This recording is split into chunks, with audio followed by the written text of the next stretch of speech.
Assalamualaikum warahmatullahi wabarakatuh. Kembali lagi di channel Berita Mistis.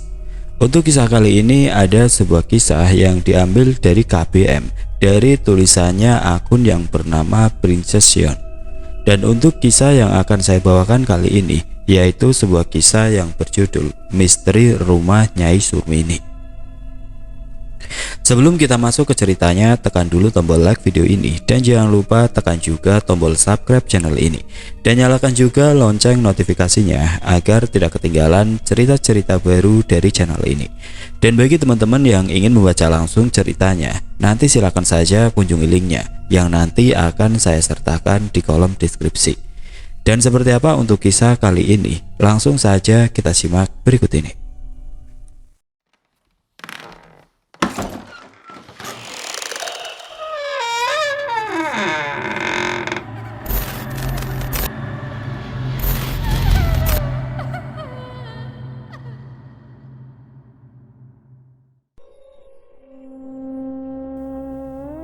Nyai Surmini adalah pemilik rumah besar yang berada jauh dari pemukiman.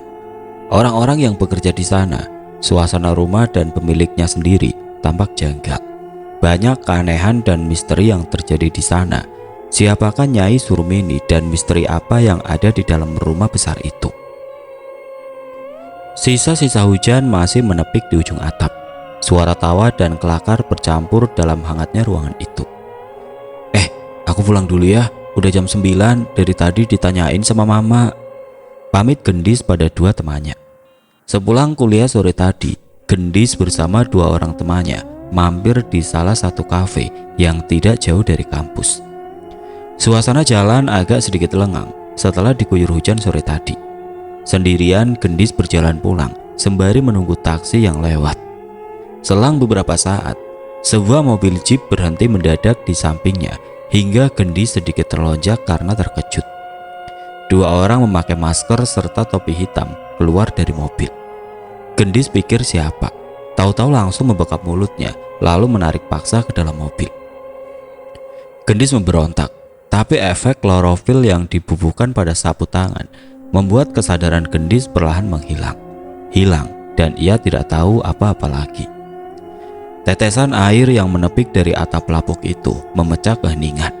Gendis merasakan dingin dari lantai ubin yang meretak dan berdebu itu. Percikan air yang mengenai wajah membuat Gendis perlahan-lahan siuman setelah sekian jam tidak sadarkan diri. Ia terbaring meringkuk dengan kaki dan tangan yang terikat. Mata terbuka dengan semestinya. Gendis mengedarkan pandangan ke seluruh ruangan yang tampak asing sekali. Di mana ini? Ia bermonolog sesekali meringis menahan sakit di kepala. Saat itu pula, Gendis berasumsi bahwa dirinya telah diculik. Takut mulai menjalari diri, namun hanya ada dirinya di rumah reot itu. Entah kemana perginya orang-orang berpakaian serba hitam tadi. Keadaan yang lengang membuat Gendis leluasa berteriak minta tolong. Teriakannya melolong sampai jauh, tapi hanya kesiur angin yang menjawabnya. Tidak tahu di mana letak rumah itu, yang pasti jauh dari pemukiman. Sebab tidak akan mungkin tidak ada sesiapapun yang mendengar teriakan keras itu. Gendis lelah berteriak hingga suara pun serasa habis. Kembali ia mengedarkan pandang, mana tahu ada jalan keluar untuk kabur. Di saat itu matanya menangkap tas yang tergeletak di atas meja bambu. Itu tasku. Gendis beringsut hendak meraih ponsel miliknya yang sedang berdering. Siapa yang menghubunginya jika bukan orang rumah?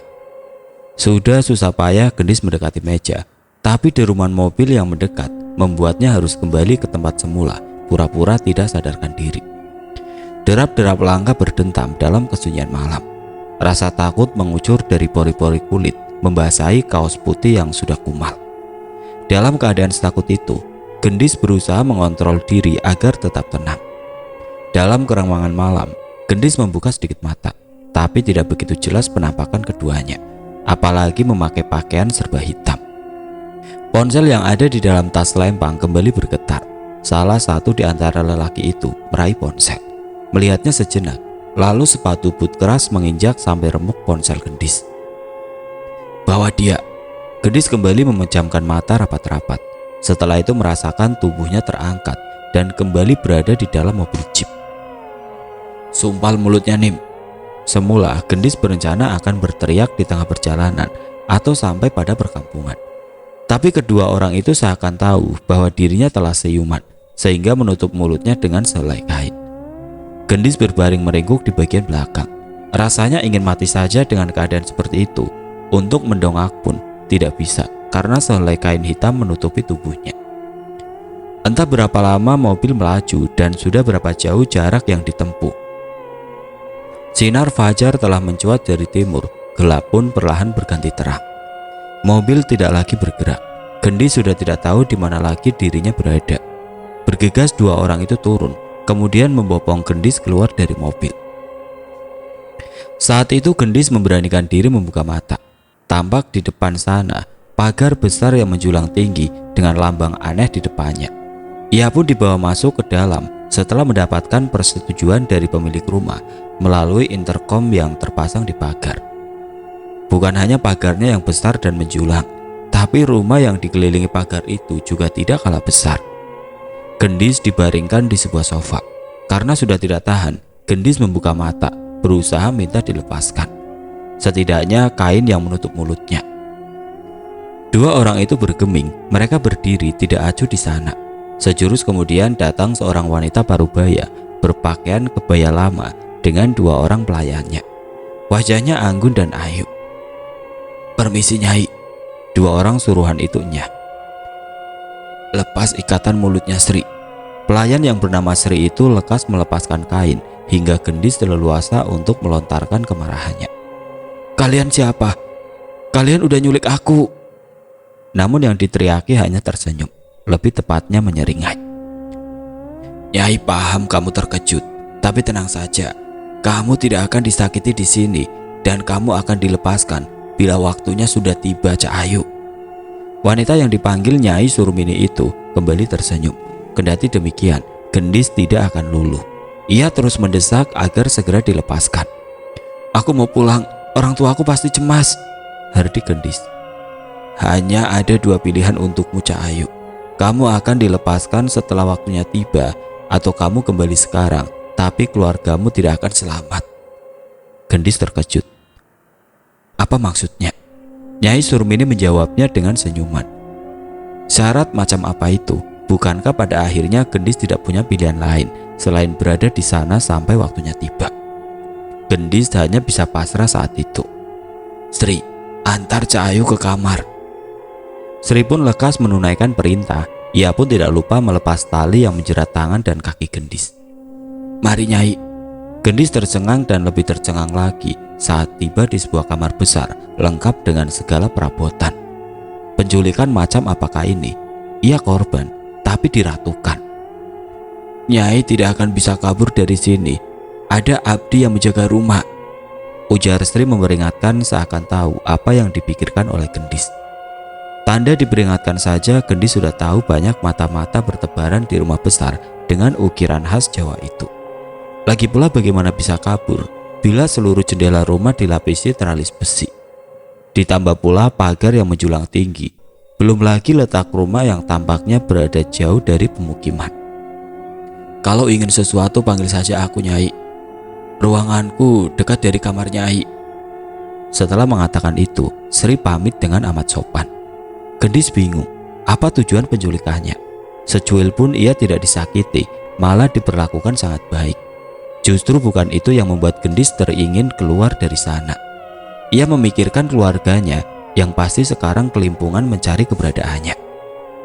Seharian itu tidak ada siapapun yang mendatanginya, hanya ada beberapa pelayan yang keluar masuk mengantarkan makanan dan pakaian.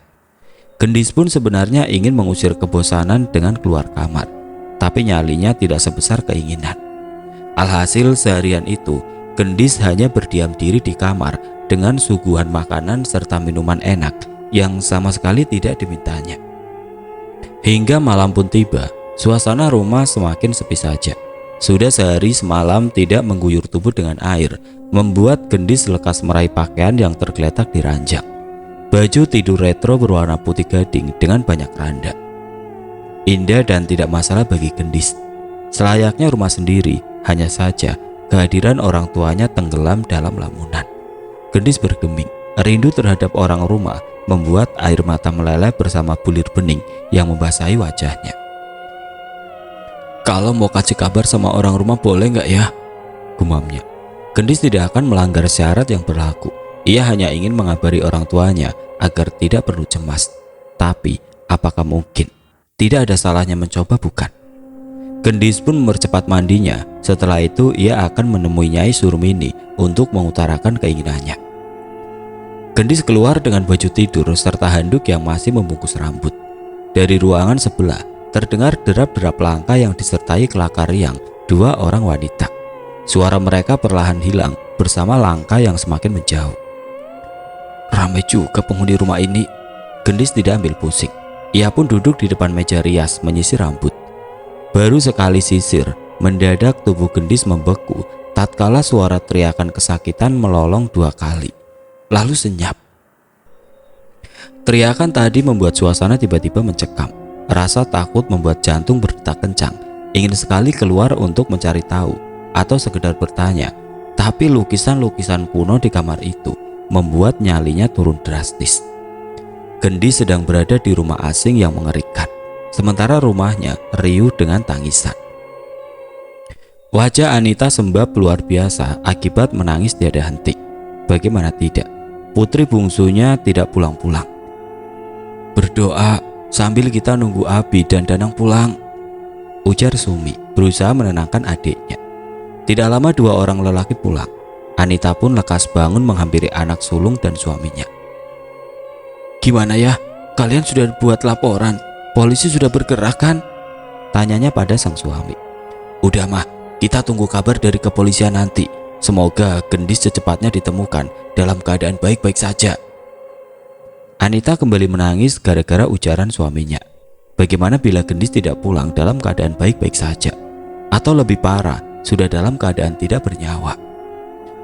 "Jangan nangis lagi mah, Gendis pasti baik-baik saja kok. Polisi akan segera nemuin dia." Apalah daya, hanya sepenggal kalimat itu yang bisa Abimana ungkapkan agar meredakan tangisan ibunya di saat dirinya pun gelisah luar biasa. "Kamu juga gak perlu cemas, Bi. Kamu fokus saja sama interview kamu besok," Ibu Danang. Memang anak sulungnya itu akan melakukan interview kerja setelah banyak perusahaan yang menolak lamaran. Tidak ada cara lain yang dilakukan saat ini selain menunggu kabar dari polisi, sebab semua teman-teman Gendis sudah ditanyai dan tidak ada satupun yang tahu. Setidaknya bisa melacak keberadaan Gendis melalui ponsel, tapi benda itu tidak bisa terhubung lagi. Danang melirik ke arah jam dinding yang menunjukkan pukul 9 malam. "Mah, ada baiknya kalau Mama istirahat saja. Mudah-mudahan besok kita udah dapat kabar dari Gendis." Sumi pun menimpali. Walau tidak akan tenang, setidaknya harus istirahat agar tubuh tidak drop karena makan tidak tentu, istirahat pun tidak menentu. Akhirnya Anita menurut dan masuk bersama suaminya. Sumi pamit pulang dan Abimana turut merenung di kamar. Ia mendesah sebelum akhirnya mencoba untuk tidur. Kegelisahan itu terjadi juga pada Gendis. Ia tidak bisa melakukan apapun selain berdiam diri di kamar. Tidak lama terdengar lagi derap langkah yang bersautan memenuhi lorong kamar. Gendis jadi takut, apalagi suara itu berhenti tepat di depan kamarnya. Gagang pintu yang bergerak membuat Gendis ingin menyelimuti diri dengan selimut karena terlalu takut. Lantas, pintu yang terbuka itu menampilkan lelaki berpakaian kantor masih lengkap dengan jas Navy.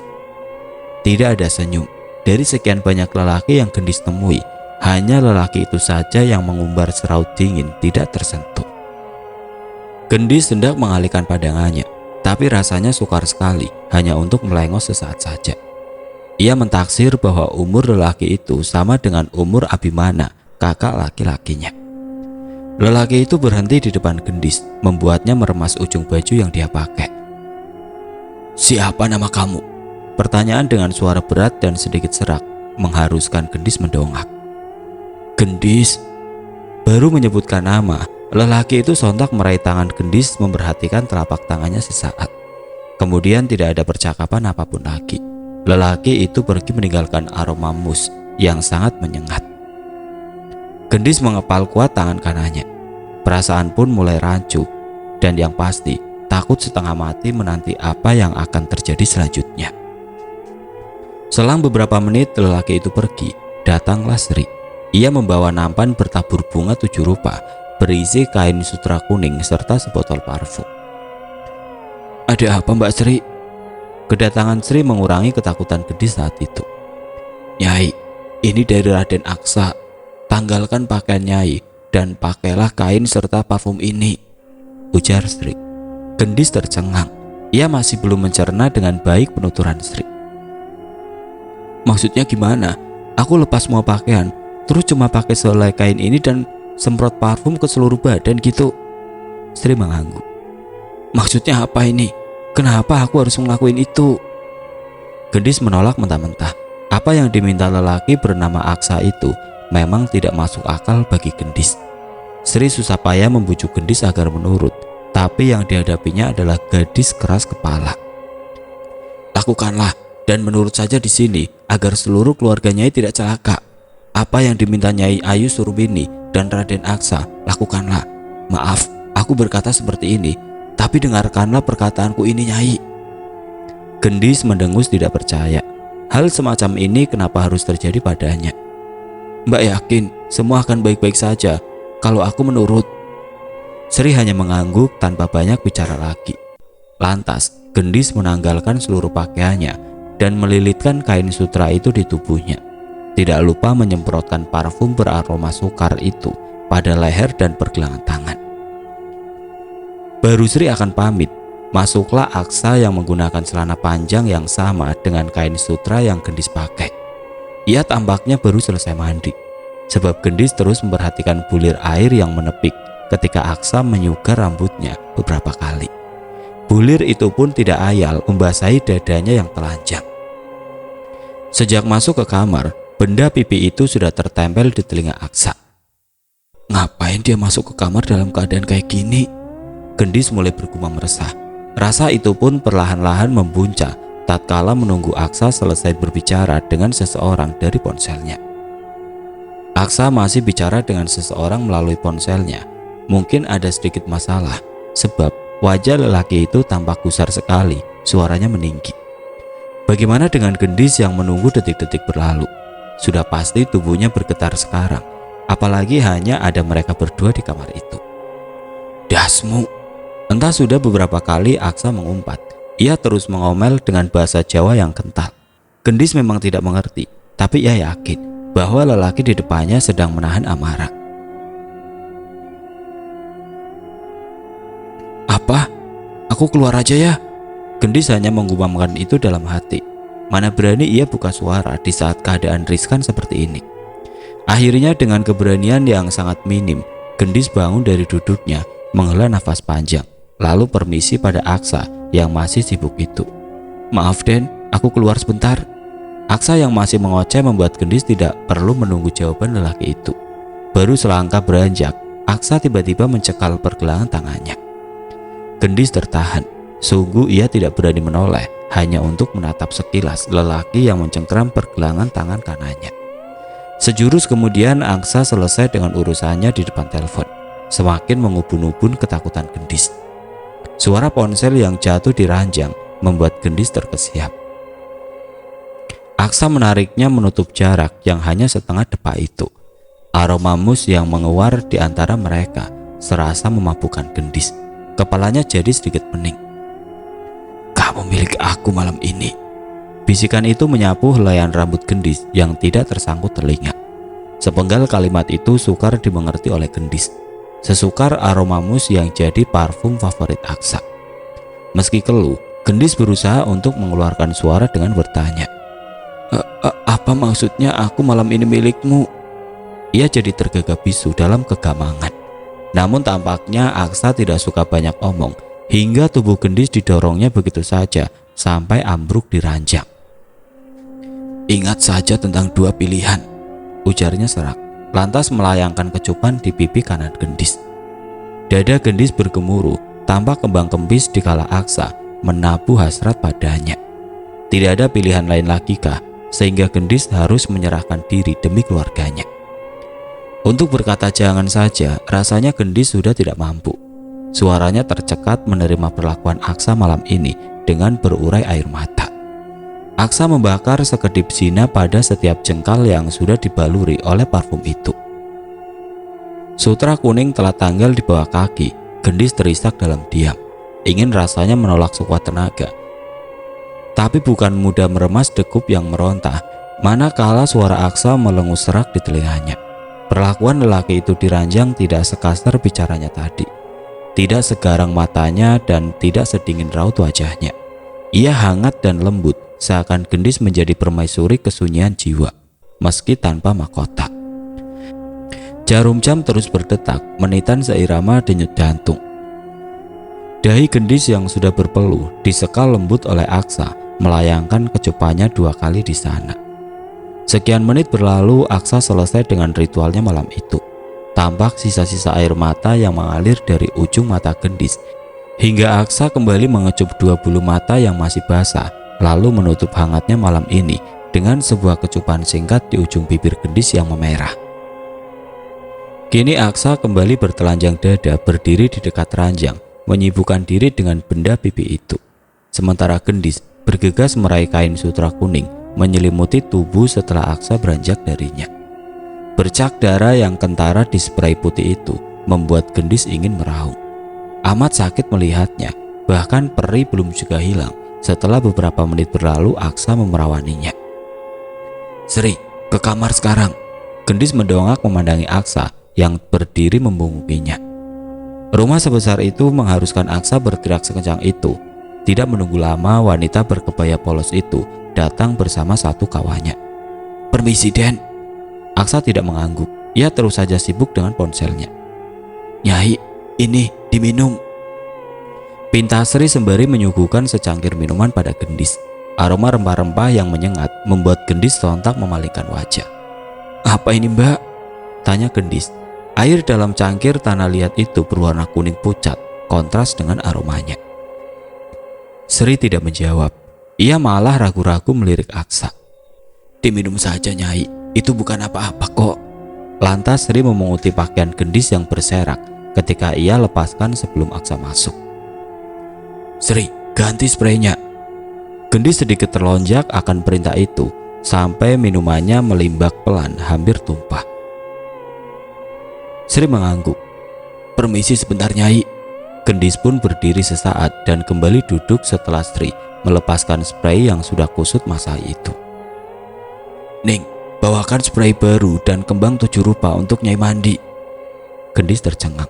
Apa semua perintah dalam rumah itu harus diturutinya? Ia bukan orang yang bisa hidup dalam aturan. "Jangan, Mbak, aku nggak mau mandi." Gendis menolak keras di depan Aksa sendiri. "Bukan apa-apa. Sudah terlalu malam untuk mandi, lagi pula rambutnya pun masih basah setelah mandi tadi, dan dinginnya suasana yang juga membuat Gendis menolak permintaan itu. Alhasil penolakan itu membuat Gendis dihadiahi tatapan tajam menghunus.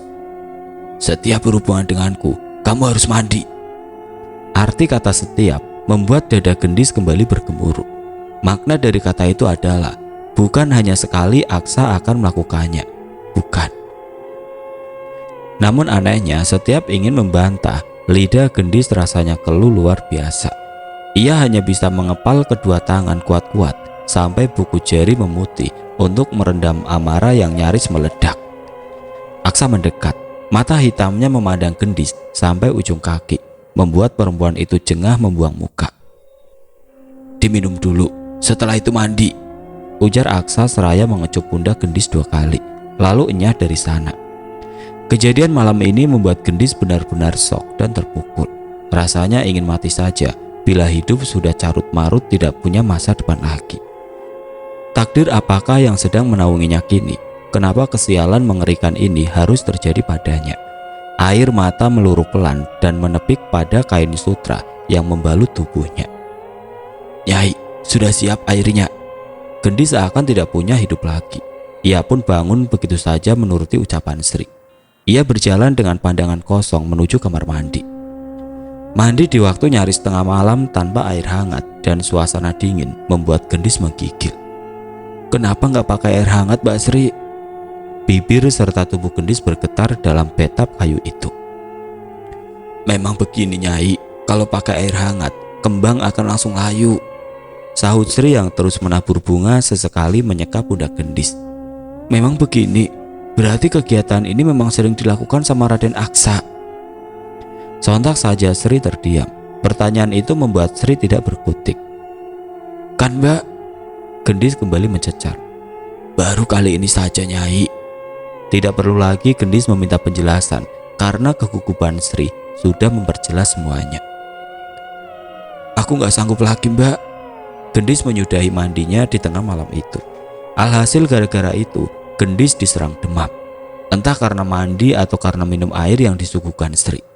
Suhu tubuh Gendis naik drastis. Ia meringkuk dengan selimut yang menutupi hampir seluruh tubuh. Mama, ayah. Gendis meracau memanggil kedua orang tuanya sampai rasa rindu itu membuatnya terbangun dini hari. Bangun-bangun sekeliling ranjang sudah ditaburi bunga melati dengan satu lilin merah berada tidak jauh dari pintu. Apaan ini? Gendis spontan bangun, ludahnya sudah terteguk kasar melihat keanehan-keanehan yang terjadi di rumah itu, lebih tepatnya pada dirinya sendiri. Di malam yang sunyi itu, sayup-sayup Gendis mendengar seperti ada benda yang dihujam ke tanah berkali-kali. Ia melirik jam dinding yang menunjukkan pukul 2 dini hari. Gak mungkin, ada orang nyangkul malam-malam gini kan?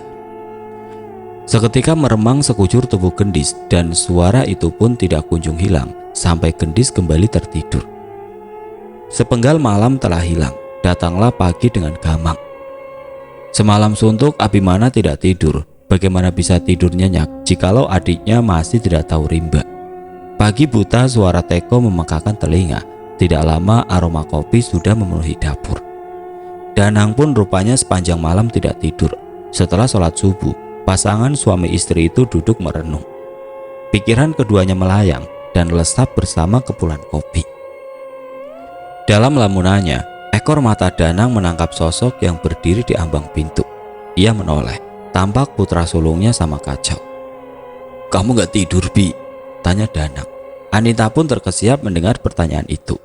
Helaan nafas Abimana terdengar berat, seakan melepaskan beban yang sedang bertengger di pundaknya. Sengaja bangun pagi-pagi ya, aku takut kesiangan datang interview nanti. Maklumlah macet. Setidaknya alasan interview kerja mengurangi kecemasan ibunya yang sejak kemarin tidak tentu hidup. Kamu mau sarapan apa, Bi? Anita sudah beranjak hendak membuatkan suami serta anaknya sarapan, tetapi Abimana menolak. Ia hanya ingin ibunya istirahat saja. Abimana pamit undur diri hendak mandi. Tinggallah dua orang tua di sana. Sunyi menelan suara-suara di dapur. Danang dan sang istri kembali tenggelam dalam lamunan, mengabaikan kopi yang kini sudah dingin dan tidak beraroma lagi. Ya, gimana? Udah dapat kabar dari kantor polisi atau dari teman-teman Gendis? Sejak membuka mata, sudah beberapa kali Anita bertanya perihal masalah itu. Kita tunggu kabar dari polisi dulu, Mah. Sautan Danang rupanya membuat Anita gusar dan adu argumen pun tidak terelakkan. Danang bisa berbuat apa lagi di saat dirinya sudah kehabisan cara mencari Gendis. Pada akhirnya, Danang mengalah tatkala air mata Anita dilihatnya meluruh. Ayah minta maaf, Mah. Nanti kita langsung ke kantor polisi menanyakan perkembangannya. Ibu Danang mengakhiri pembicaraan. Saat matahari sedikit meninggi, Abimana sudah berada di bis. Hari ini sengaja ia menaiki kendaraan umum jalur khusus itu untuk menghindari macet. Kendaraan itu mengantarnya pada sebuah kantor berlantai 3, sebuah perusahaan yang bergerak di bidang pangan. Di lobi sudah duduk menunggu 2 orang lelaki dan 2 orang wanita. Sempitnya lapangan pekerjaan membuat Abimana bergantung pada takdir baik saja kali ini, karena entah sudah berapa banyak ia memasukkan lamaran kemana-mana, tapi tidak satupun yang memanggilnya. Abimana turut duduk di bangku kosong sebelah gadis berkacamata. Riak wajah keempat pelamar itu tegang, hanya Abimana saja yang lesu tanpa semangat. Rupanya gadis itu terganggu dengan seraut yang Abimana tampilkan. Kayak ada beban yang lagi kamu pendam, tebaknya. Abimana menoleh sesaat, lalu kembali memandangi jalanan. Kayak cenayang saja kamu. Gadis itu tersenyum. Ia kembali bertanya hal apa yang membuat Abimana segelisah itu, dan Abimana menjawab apa adanya. Udah 2 hari adikku hilang, ungkap Abimana setengah tercekat. Tidak tahu apa yang dilakukan gadis itu, tiba-tiba saja memejamkan mata untuk sesaat dan kembali terbuka dengan semestinya. Adik kamu kayaknya lagi disekap. Spontan Abimana mendongak, matanya melebar dengan pandangan sedikit sinis. Gimana kamu tahu kalau adik aku disekap? Wajar saja bila Abimana melayangkan pertanyaan itu, sebab ambigu dan terdengar mengada-ngada sekali ucapan gadis di sebelahnya. Aku bisa lihat, cuma samar-samar karena tempat itu banyak banget tamengnya. Rumah itu punya lambang besar di pagarnya. Nih, aku gambar sedikit. Sorry kalau acak-acakan. Lantas gadis itu mengeluarkan pulpen dan selembar kertas. Baru segores tinta sudah ada yang memanggil namanya. Sisil, masuk ke ruangan HRD. Abimana terhenyak, sedangkan gadis bernama Sisil itu berlalu dengan senyum tidak nyaman. Sorry, aku dipanggil dulu, ujarnya. Semula Abimana sudah bersemangat, tapi mendadak hilang tatkala Sisil mendapat giliran. Kendati demikian, secerca harapan mulai tampak. Abimana berniat menemui Sisil setelah interview usai, dan doanya hari ini juga ia gemakan untuk dirinya supaya diterima bekerja. Dada Abimana berdebar menunggu detik-detik gilirannya, sampai sebuah pesan masuk dari ibunya yang memberitahu tentang perkembangan pencarian gendis. Sejak 1 jam yang lalu, Anita dan Danang duduk menunggu di kantor polisi, dan tidak sia-sia mereka menunggu selama itu. Polisi tengah menelusuri jejak gendis hari itu, dari mulai kafe tempatnya menghabiskan waktu sampai pada titik di mana gendis hilang. Polisi pun mendapatkan rekaman CCTV dari salah satu toko yang memperkuat dugaan bahwa gendis memang diculik. Saksi mata yang ada di sana membenarkan kejadian itu. Anita terkulai lemas mengetahui anaknya memang diculik. Bahunya luruh menjadi selengkungan yang tidak lurus lagi. Pertanyaan-pertanyaan mulai menggerayangi kepala Anita dan Danang. Siapa yang telah menculik gendis? Setahu mereka, gendis anak yang periang dan mudah bergaul. Ia pun tidak punya kekasih seandainya penculikan itu bermotif karena sakit hati. Lantas siapa? Kepolisian pun harus menelusuri dan mendalami kasus penculikan gendis. Semoga kamu baik-baik saja, nak. Penuh harap Anita bergumam semoga tersampaikan dengan segera. Ikatan batin antara anak dan orang tua memang kuat. Gendis pun melakukan hal serupa, berharap dirinya bisa cepat keluar dari rumah penuh misteri itu. Di ranjang besar, gendis masih meringkuk dengan selimut. Tubuhnya masih panas sejak semalam, tetapi ia menguatkan diri untuk bangun. Bertemu Nyai Surmini adalah hal pertama yang akan ia lakukan pagi ini. Baru menyibak selimut, Sri datang membawa pakaian baru dan semangkuk bubur untuk sarapan pagi ini. Pagi Nyai, ini baju dan sarapan Nyai. Gendis mendesah, untuk apa ia diperlakukan Mbak Ratu bila hanya terkurung di kamar itu saja. Nyai tidak sehat, tanya Sri yang melihat penampakan wajah Gendis tidak baik-baik saja. Gendis tidak menyahut, justru balik bertanya. Mbak Sri, kenapa ada bunga-bunga melati sekeliling tempat tidur, dan kenapa lagi ada lilin merah di dekat pintu? Kalian melakukan ritual apa sebenarnya? Dan Mbak juga udah tahu sebelumnya apa yang bakalan Aksa lakuin sama aku kan? Mbak tahu nggak gimana hancurnya hidup aku sekarang? Itu si Aksa udah lancang ngambil kegadisan aku, Mbak. Sepagi itu Gendis sudah mengeluarkan kemarahannya dan Sri yang menanggung. Padahal ia hanya kacung yang tidak bisa membantah perintah. Maaf Nyai. Hanya 2 kata itu yang sanggup Sri ungkapkan sebagai bentuk ketidakberdayaannya. Ujung dari kemarahannya hanyalah kepasrahan. Gendis harus bisa menerima perlakuan tidak menyenangkan itu agar dirinya bisa tetap waras. Mbak, tolong minta izin sama Nyai Surmini kalau aku mau keluar kamar. Kalau enggak, aku bakalan mati bosan di kamar ini, Mbak. Baru disebut namanya, Nyai Surmini muncul tiba-tiba di ambang pintu. Senyumnya cerah mengalahkan pagi ini. "Cak Ayu sudah bangun?" tanyanya sembari mendekat. Bukan menjawab, Gendis justru membuang muka. Ia marah sekali dengan wanita tua itu. "Nyai, jujur-jujuran saja sama aku. Kejadian semalam rencana dari Nyai kan?" serga Gendis tanpa takut. "Kalau anak lanang menginginkannya, Nyai bisa apa toh?" Awalnya Gendis tercengang, tapi setelah itu ia tidak heran lagi. Kelakuan anak dan ibu memang sama saja. Kini Gendis pun mulai menerka-nerka tujuan penculikan dirinya tidak lain, tidak bukan untuk Aksa menuntaskan hasrat saja. Tapi dugaan itu belum begitu kuat, sebab dirinya bukan diperlakukan seperti budak pemuas nafsu seperti yang ia ketahui. Lebih membingungkan lagi jika dirinya akan dilepaskan saat waktunya tiba. Lalu apa? Gendis pun tidak yakin bila dirinya akan dilepaskan begitu saja, karena dirinya sudah pasti akan melaporkan perbuatan bejat yang terjadi padanya. Gendis harus waspada, bisa saja semua orang di rumah itu para pendusta. "Nyai, aku gak bisa terus-terusan di kamar kayak gini. Apa aku gak boleh keluar lihat-lihat rumah besar ini?" Pertanyaan itu dijawab lugas oleh Nyai Surmini. "Bisa, Cak Ayu bisa berkeliling-keliling, tapi jangan sampai memasuki area belakang." Gendis langsung mengangguk setuju jika itu hanya syaratnya. "Silakan Cak Ayu melihat-lihat, anggap saja rumah sendiri." Gendis tidak habis pikir, apa yang terselubung dalam diri wanita tua itu sangatlah misteri. Begitu juga dengan anaknya. Setelah mandi dan sarapan, Gendis merasa sedikit baik dari semalam. Ia memutuskan untuk keluar kamar menyusuri jejak misteri yang mungkin bisa ia ungkapkan. Rumah dengan segala ornamen dan hiasan Jawa klasik menambah kesan menyeramkan. Banyak lukisan wanita Jawa serta potret pada zaman penjajahan Belanda yang terpajang di dinding-dinding rumah. Wayang kulit dan wayang orang tidak luput menghiasi rumah itu. Gendis berhenti memperhatikan wayang orang yang kental syarat budaya.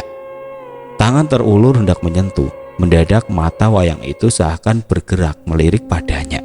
Spontan saja Gendis menarik kembali tangannya dan berlalu dari sana, membuat bergidik ngeri saja. Jantungnya serasa ingin lepas tatkala melihat mata itu bergulir. Benar, Gendis melihatnya secara nyata. Gendis kira rumah itu penuh akan penghuni, tapi nyatanya hanya segelintir orang yang ada di sana. Mungkinkah banyak penghuni tidak kasat mata? Secepat kilat Gendis menggeleng, menepis takut yang akan mengurubungi dirinya. Gendis menuju teras samping. Tampaknya tempat ia berpijak sekarang adalah bangunan induk, karena masih ada lagi bangunan-bangunan yang berjarak tidak berjauhan. "Kemana lagi?" gumamnya. Ini masih terlalu awal untuk kembali ke kamar. Di saat bingung seperti itu, bisa-bisanya Gendis berpikiran untuk melihat bagian belakang rumah yang katanya terlarang. Gendis merasa dirinya akan menemukan satu fakta. Tanpa sepengetahuan siapapun, Gendis berjalan menuju area belakang rumah.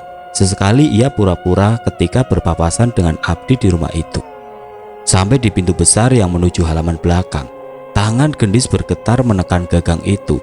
Ada keraguan di benaknya, tapi rasa penasaran membuatnya nekat.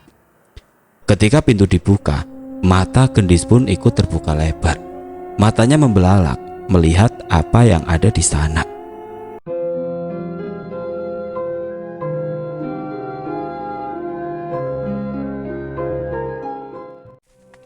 Oke teman-teman, sampai di sini dulu ceritanya. Nantikan kelanjutan kisah ini di video berikutnya.